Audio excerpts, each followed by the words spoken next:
presencia se derramará sobre los creyentes y va a reflejar, y en nosotros vendría a habitar. Hay una promesa que había de esperar, que su presencia se iba a derramar, sobre los creyentes se iba a reflejar, entre nosotros venía a habitar. Como en el Pentecostés, como descendiste aquella vez, como llama de fuego y como un viento recio. Y como en el Pentecostés, como descendiste aquella vez y como llama de fuego y como un viento recio. Espíritu de Dios, Sopla de los cuatro vientos. 오늘 하나님 말씀 사도행전 24장 1절에서 끝절 말씀까지 함께 보았습니다. 사도 바울은 유대인들로부터 계속해서 간계와 모략과 또 매복하여서 죽이겠다고 하는 그런 위협 앞에 천부장 글라우디오 루시아를 통하여서 하나님은 벨릭스 총독에게 안전하게 옮겨지도록 그 밤에 호송 작전을 펴가지고 보내게 되었습니다. 그리고 총독 벨릭스에게는 또 정중하게 이 사람에 대해서 특별하게 부탁을 한 것을 보게 됩니다. 그리고 벨릭스 총독은 이 바울에 대해서 조금 들은 바가 있기 때문에 그를 나름대로 잘 접견하고 호의적으로 돌아보고 돌보는 시간들을 갖게 됩니다. 1절에 보면은 변사 더들로가 함께 대제사장 아나니아와 함께 내려와서 총독 앞에 바울을 고발하는 내용이 이제 나옵니다.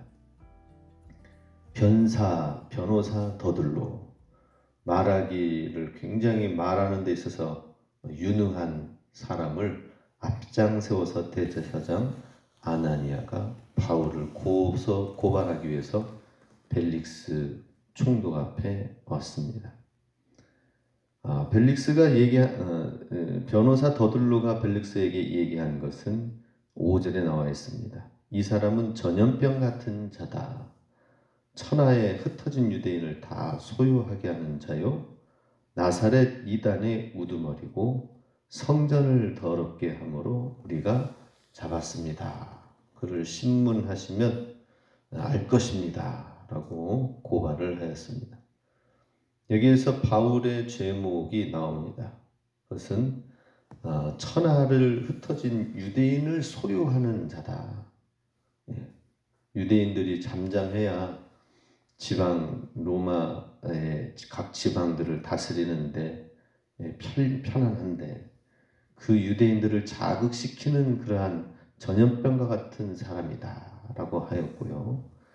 나사렛 이단의 우두머리고 성전 해방죄, 성전 모독죄를 이야기를 하고 있습니다. 성전을 모독하고 더럽힌 사람이기 때문에 유대인들의 소요가 끊임없이 일어나고 있습니다. 라고 제목을 가지고 이야기를 하였습니다. 유대인들도 옆에서 같이 거들면서 올소이다 하면서 같이 거드는 분위기였습니다. 그랬을 때에 사도 바울이 이제 자기 자신을 변론할 수 있는 시간을 갖게 됩니다. 사실 이러한 법정에 서지 않으면은 유대인들이 그 투마니구니 속에서는 스스로를 변호할 수 있는 시간도 없이 돌에 맞아 혹은 몰매에 맞아 죽을 수밖에 없는 그런 상황이었는데 천부장을 통하여 건져오게 된 거죠. 이제 총독 벨릭스 앞에 더 큰 법정에 서서 이제 사도 바울은 자기 자신을 변호하는 시간을 갖게 됩니다. 근데 이 변호를 통하여서 우리가 알 수 있는 것은 사도 바울은 자기 자신을 변호하되 그 변호를 하는 시간을 통하여서도 예수님을 믿는 것이 무엇인지를 총독 벨릭스에게 간접적으로 전하고 있는 것을 보게 됩니다. 12절에 그들은 내가 성전에서 누구와 변론하는 것이나 회당에 또는 시중에서 무리를 소동하게 하는 것을 보지 못하였습니다. 나를 고발하는 모든 일에 대하여 내게 나를 내세울 것이 없을 것입니다. 변호사 더들로가 얘기하는 것은 유대인들을 소동시키고 또 성전을 더럽게 하고 회방한 사실은 없었다라고 하는 것입니다. 자기 자신은 그저 결례에 따라서 18절에 17절 여러 해 만에 내가 민족을 구제할 것과 재물을 가지고 와서 이것은 이스라엘 백성 가운데에 궁핍한 어려운 기하가 문제가 되었을 때에 많은 사람들로부터 구제할 것을 재물을 가지고 와서 전달하고 또 결례를 따라서 6월절의 결례에 맞춰서 성전에 들어가서 조용히 기도한 것 외에는 없습니다 라고 이야기를 합니다. 대신 사도 바울이 이야기하는 것은 14절에 나는 그들이 이단이라 하는 도를 따라 조상의 하나님을 섬기고 율법과 선지자들의 글에 기록된 것을 다 믿으며 유대인이 생각하고 있는 그 모든 말씀들 하나님 구약의 하나님을 다 나는 믿고 또한 그들이 기다리는 바 하나님께 향한 소망을 나도 가졌으니 의인과 악인의 부활이 있는 것에 대해서 그것을 믿고 장차 의인과 악인의 부활의 시기가 있기 때문에 16절 이것으로 말미암아 나도 하나님과 사람에 대하여 항상 양심의 거리낌이 없기를 힘쓰는 사람입니다 라고 스스로를 변호하고 소개하면서 복음의 내용 예수 그리스도께서 말씀하시는 것이 무엇인가 하는 것을 보여주고 있습니다. 의인과 악인의 부활이 있기 때문에 장차 주님 앞에 서게 될 그 심판대 앞에 하나님과 사람에 대해서 항상 양심에 거리낌 없이 살려고 하는 그런 사람입니다. 또한 21절에 보면 오직 내가 그들 가운데서 외치기를 내가 죽은 자의 부활에 대하여 오늘 너희 앞에 신문을 받는다고 한 이 한 소리만 있을 따름입니다 하면서 부활에 관한 이야기를 계속 강조하는 것을 보게 됩니다. 사실 예수님의 십자가에 관한 이야기는 이스라엘 그 성도들에게 전도받은 성도와 제자들에게는 십자가를 강론하였지만 믿지 않는 자들 공격하는 유대인들을 향해서는 부활하신 예수님을 강조하는 것을 보게 됩니다. 십자가만 들었을 텐데 예수님은 부활하셨다라는 사실을 강조하고 부활하신 예수님이 다스릴 것이고 심판날이 임할 것이다 라고 하면서 지금 이것을 듣고 있는 유대인들 가운데서도 사실은 심판날에 대한 이야기를 알고 있거든요.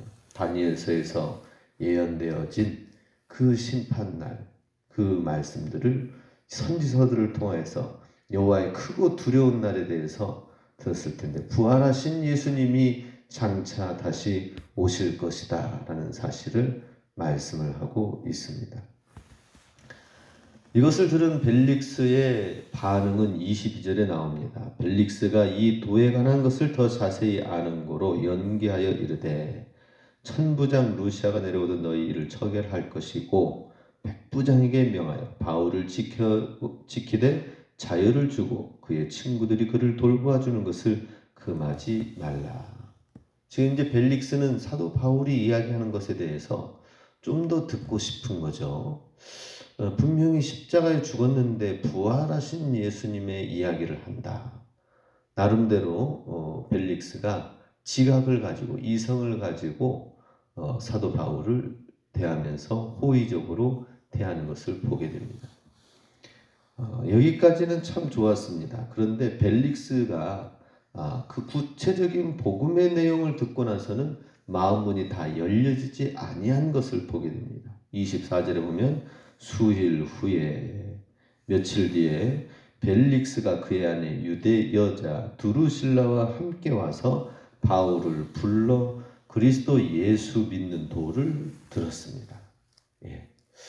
바울이 얘기하는 것이 무엇인지 쫄깃한 것이죠. 그리고 그의 아내 유대 여자 드루실라를 데리고 와서 함께 들었다. 참 보기에는 참 좋습니다.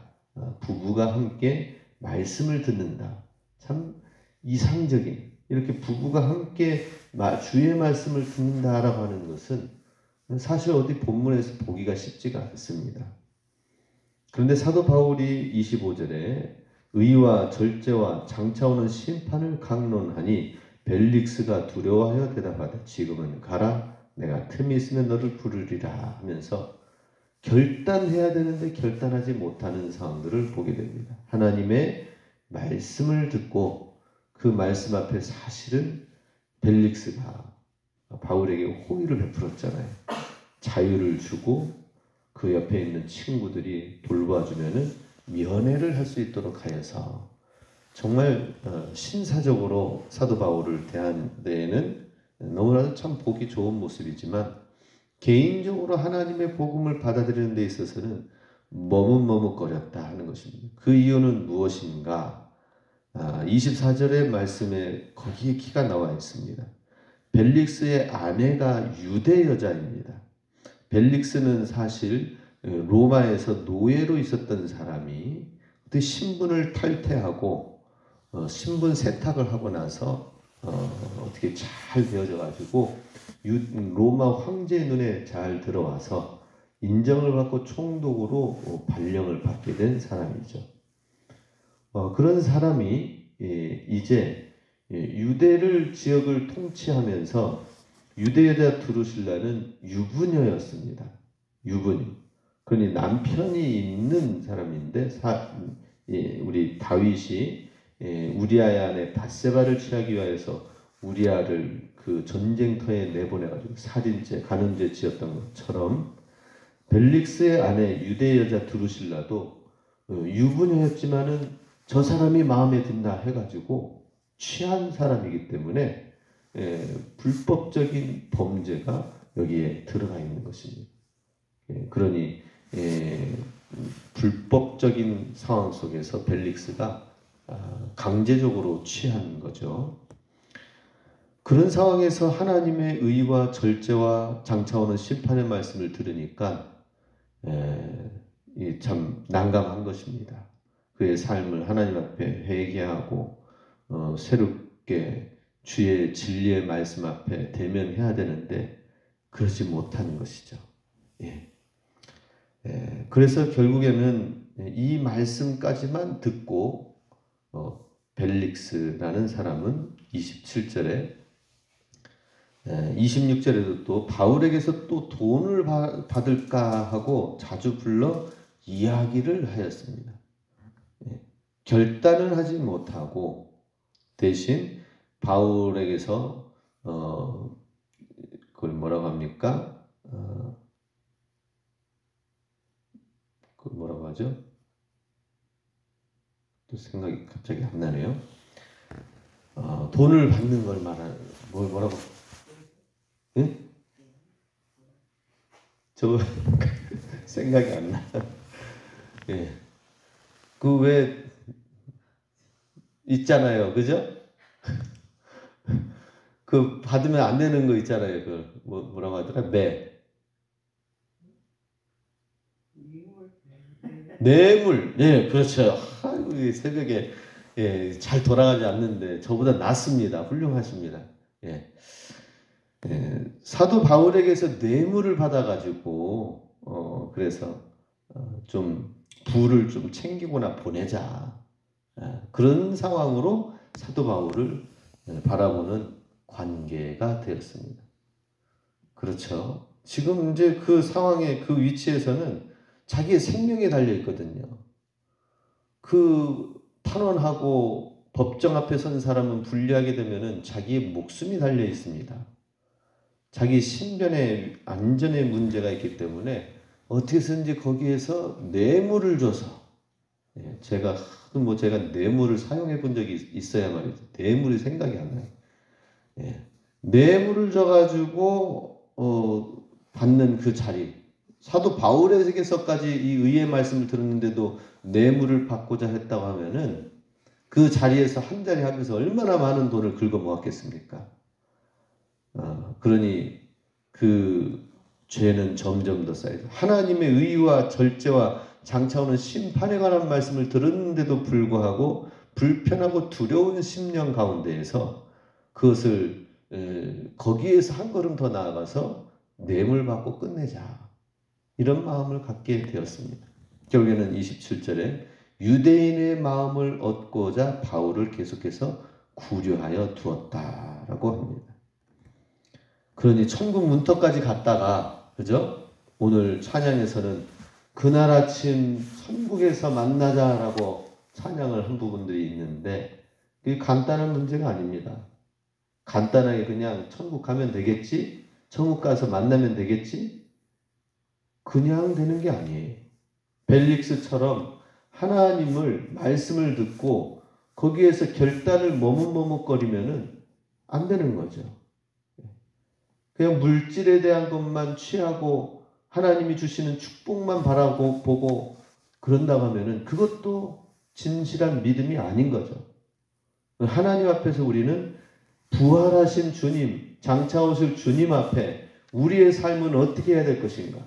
그러니 우리 한국 교회에 장착한 복음은 미국제 복음주의 가운데 잘못된 부분들은 무엇이냐? 기복주의적인 신앙이 많이 되어져 있고요.